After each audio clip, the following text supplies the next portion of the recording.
महादेव देवी पार्वती से कहते हैं कि अब हमें हमेशा हमेशा के लिए मृतक होना होगा और फिर महादेव अपनी शक्तियों से अपने आप को 12 ज्योतिर्लिंगों के अंदर बांट देते हैं। और जैसे यह बात असुर गुरु शुक्राचार्य को पता चलती है, असुर गुरु जल्द से जल्द यानी शीघ्र अतिशीघ्र स्वार्थ को एक बाण चलाने को कहते हैं, जो कि स्वार्थ का सबसे शक्तिशाली बाण है और इससे इस पूरी सृष्टि पे धर्म का अंत हो जाएगा। लेकिन स्वार्थ जब तक बाण चलाता उससे पहले ही महादेव ने अपने आप को 12 ज्योतिर्लिंगों में बांट दिया था, जिससे कि स्वार्थ के बाण का कोई भी प्रभाव नहीं पड़ता। इस तो देवी पार्वती बहुत ज्यादा विचलित हो जाती है और कहती है कि महादेव अगर आप पुनः मेरे सामने नहीं आए, अपने असली रूप में नहीं आए, तो मैं इस पूरी सृष्टि का विनाश कर दूंगी। जिस सृष्टि के लिए आपने मुझे छोड़ा ना, मैं सृष्टि को नहीं छोड़ूंगी। तो क्या देवी पार्वती यह कदम उठाने वाली है? ये सारी चीजें हम जानेंगे आज के एपिसोड में। तो बिना किसी वक्त गवाए चलिए शिव शक्ति के आज के एपिसोड को शुरू करते हैं। एपिसोड की स्टार्टिंग में महादेव देवी पार्वती से कह रहे होते हैं कि नियति ने हर बार शिव शक्ति को एक विध्वंस का पात्र छोड़ा, यानी हर बार हमें उद्देश्य की पूर्ति के लिए एक दूसरे से मृतक होना ही पड़ता है। और जिस प्रकार हम पहले मृतक हुए थे उसी प्रकार हम अब भी मृतक हो जाएंगे। देवी पार्वती कहती है कि नहीं महादेव, ऐसा मत कहिए, मैं आपको कहीं नहीं जाने दूंगी।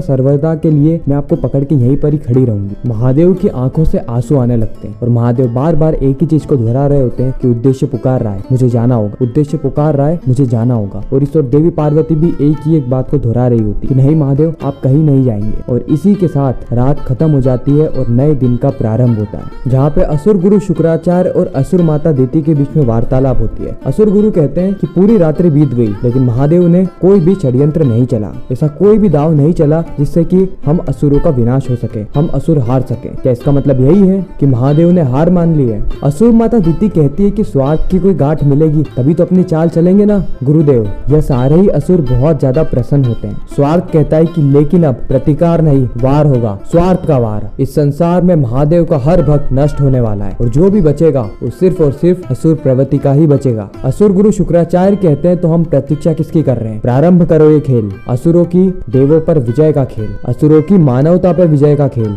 स्वार्थ अपने हाथों में अपना हथियार प्रकट करता है और दूसरी ओर हमें महादेव को बताया जाता है। देवी पार्वती अनेकों प्रयास करती है ताकि वह महादेव को जाने ना दे, लेकिन महादेव अपने पग पीछे नहीं रख। महादेव उद्देश्य की पुकार को भला कैसे टाल सकते हैं? इसलिए महादेव देवी पार्वती को कहते हैं कि मुझे मृतक होना ही होगा देवी। फिर हम देखते हैं कि महादेव अपने शरीर को त्याग देते हैं और अपने शरीर से 12 ज्योतिर्लिंगों को उत्पन्न करते हैं, यानी 12 शक्तियों को। ये शक्ति हर एक ज्योतिर्लिंग बनाएगी। देवी पार्वती बहुत ज्यादा विचलित हो जाती है क्योंकि अब वो महादेव को इस रूप में कभी भी नहीं देख पाई, क्योंकि महादेव ने अपना यह रूप त्याग दिया है। अब वह सिर्फ और सिर्फ ज्योतिर्लिंग के रूप में ही हमें नजर आने वाले। और जैसे जैसे महादेव अपने आप को ज्योतिर्लिंगों में बांट रहे थे वैसे वैसे ही धरती पे भूकंप आने लगा, पूरा ही संसार इधर उधर होने लगा। यह देख के असुर माता कहती है कि गुरुदेव आखिर हो क्या रहा है? फिर असुर गुरु शुक्राचार्य अपनी दिव्य शक्तियों से देखते हैं कि महादेव ने स्वार्थ का अंत करने के लिए अपने शरीर को ही त्याग दिया है और अपने आप से 12 ज्योतिर्लिंगों को उत्पन्न किया है। और 12 ज्योतिर्लिंग भारत के अलग अलग कोने पर स्थिर हो रही है। असुर गुरु शुक्राचार्य आंखें खोलते और चिल्लाते हैं असंभव, असंभव, ऐसा नहीं हो सकता। असुर माता दिति बार बार असुर गुरु से पूछ रही होती है कि गुरुदेव आखिर क्या हो गया? आप इतने भयभीत क्यों नजर आ रहे हैं? अभी तो आपके अंदर आत्मविश्वास था, उत्साह थी इस पूरे संसार को असुरी प्रवृत्ति का बनाने के लिए, और अब अचानक से आप भयभीत लग रहे हैं।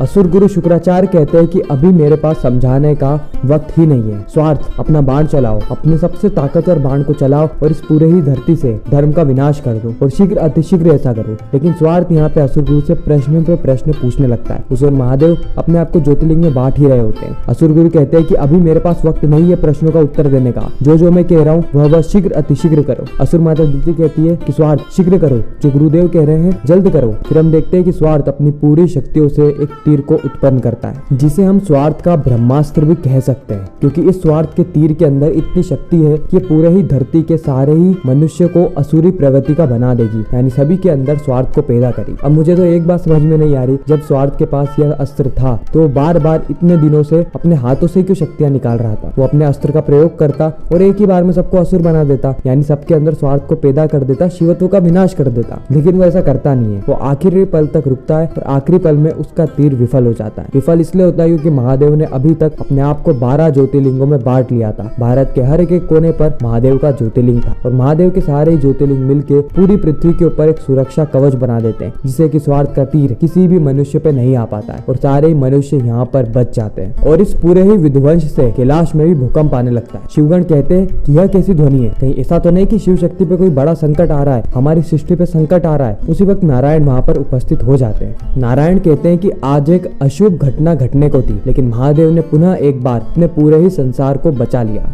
फिर नारायण सारी ही चीजों को शिवगण और गणेश जी को समझाते हैं कि किस तरीके से स्वार्थ अपने सबसे शक्तिशाली अस्त्र से इस पूरे ही संसार में विध्वंस फैलाने को था, पूरे ही संसार को स्वार्थी बनाने को था, लेकिन महादेव ने अपने आप को 12 ज्योतिर्लिंगों में बांट के स्वार्थ की गांठ निकाल ली है। गणेश जी कहते हैं कि क्या इसका मतलब ये है कि अब महादेव यानी पिताश्री अब कभी भी अपने पुनः अस्तित्व में नहीं आ पाएंगे? नारायण कहते हैं कि ऐसा मैंने नहीं कहा, लेकिन अभी हमें वह सिर्फ और सिर्फ ज्योतिर्लिंगों में ही दिखने वाले। उन्होंने अपने आप को 12 ज्योतिर्लिंगों में बांट दिया है, जिससे कि धर्म की एक और स्थापना हुई। त्रेता युग में पहली बार महादेव ने अपने आप को धरती पे पाया है, और किसी भी मनुष्य को अगर महादेव से मिलना है तो उन्हें इन्हीं 12 ज्योतिर्लिंगों के दर्शन करने होंगे। अब गणेश जी और सारे शिवगण को जब पता चलता है कि महादेव ने अपने अस्तित्व को ही त्याग दिया है, तो सभी लोग बहुत ज्यादा चिंता में आ जाते हैं और कहते हैं कि आखिर ऐसा कैसे हो सकता है? पिताश्री ने माता को छोड़ के अपने आप को 12 ज्योतिर्लिंगों में क्यों बांट दिया? आखिर क्यों पिताश्री ने अपने साकार रूप को त्याग दिया? क्या वो सदैव सदैव के लिए निराकार रूप में रहेंगे? नारायण कहते हैं हाँ गणेश,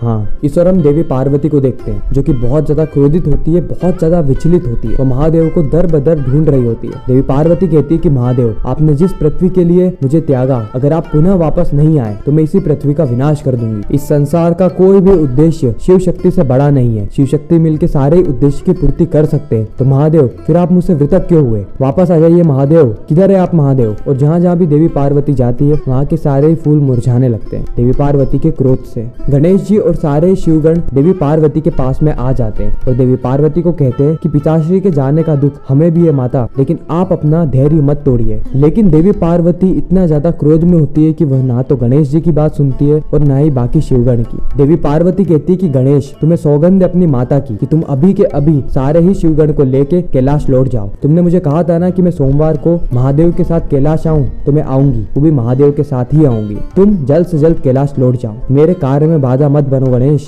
फिर हम देखते हैं कि देवी पार्वती वहां से महादेव की खोज में निकल जाती है। इस और हम नारायण को देखते हैं, जिनको सारी बातें याद आ रही होती है, जो कि महादेव ने मृतक होने से पहले नारायण को कही थी कि उनके जाने के बाद देवी पार्वती अपना धैर्य तोड़ देगी। इसीलिए आपको देवी पार्वती के भाई होने के दायित्व को निभाना होगा और उन्हें संभालना होगा। और इसी के साथ ही खूबसूरत एपिसोड यहीं पर ही खत्म हो जाता है, इस ट्विस्ट और सस्पेंस के साथ कि नारायण क्या करने वाले हैं। क्या 12 ज्योतिर्लिंगों में महादेव ने अपने आप को बांट दिया है? इसके बाद क्या वो वापस से अपने असली रूप में आ पाएंगे? आखिर यहाँ पर देवी पार्वती क्या करेगी? असुर गुरु शुक्राचार्य, असुर माता दिति और स्वार्थ की अगली चाल क्या होने वाली है? ये सारी चीजें हम जानेंगे शिव शक्ति के आने वाले एपिसोड में। बाकी आपको यह रिकेप कैसा लगा कमेंट सेक्शन में जरूर बताना। ऐसे शिव शक्ति के रेगुलर रिकेप और अपकमिंग स्टोरी टेलीविजन से भी पहले जानने के लिए हमारे चैनल को सब्सक्राइब जरूर करें। आपको यह वीडियो कैसी लगी कमेंट सेक्शन में जरूर बताना। अगर वीडियो अच्छी लगी हो तो वीडियो को लाइक करके चैनल को सब्सक्राइब करके ज्यादा से ज्यादा लोगों को ये वीडियो शेयर करना, ताकि हमारी फिर से मुलाकात हो। हर हर महादेव।